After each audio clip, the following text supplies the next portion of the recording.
আগামী 12 তারিখ জাতীয় সংসদ নির্বাচন।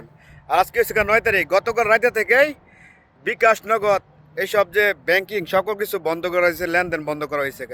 কি বাইরে এই অদ্ভুত বাংলাদেশে অদ্ভুত সেই নিয়মকানুন কেমনে কি। আগামী 12 তারিখ এখনো ভোটের বাকি হয়েছে 3 দিন।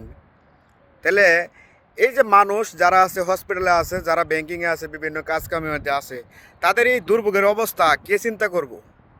আবার নির্বাচনের দিন, ভোটের দিন নাকি মোবাইল নেওয়া যাবে না, 400 গজের দূরে থাকতে হবে, মোবাইল নেওয়া যাবে না।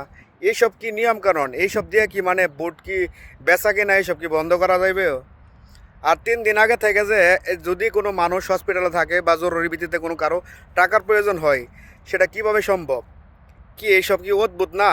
এইসব কি সাধারণ মানুষকে মানে এটা ভোগান্তি না? এটা তো নিতান্তই ভোগান্তি। এইসব নিয়মকানুন অদ্ভুত নিয়মকানুন। মানে বাংলাদেশে কোনো কিছু হয়ে গেলে বা কোনো কিছু করতে হইলে সেটা আগামীতে কোনো কিছু জানাইতে হয় না, এভাবে করে দিতে হয়। আমরা তো বিদেশ থেকে, আমরা কোনো কিছু হয়ে গেলে আরও আগে থেকে জানাই দেয় যে অমুক তারিখে অমুক কোনো কিছু হয়ে যাবো। আর বাংলাদেশে অদ্ভুত সব নিয়মকানুন নিতে বা কোনো কিছু করতে মানে এটা কোনো সিদ্ধান্তের প্রয়োজন হয় না, কোনো কিছু আলোচনা সাপেক্ষে করতে হয় না। যখন ইচ্ছা, যখন যেভাবে ইচ্ছা সেভাবে নেওয়া যায়। এটাই বুদ্ধি আমাদের বাংলাদেশ না? শুধু শুধু জনগণের আর কি ভোগান্তির মধ্যে ফেলা, আর কোনো কিছুই না।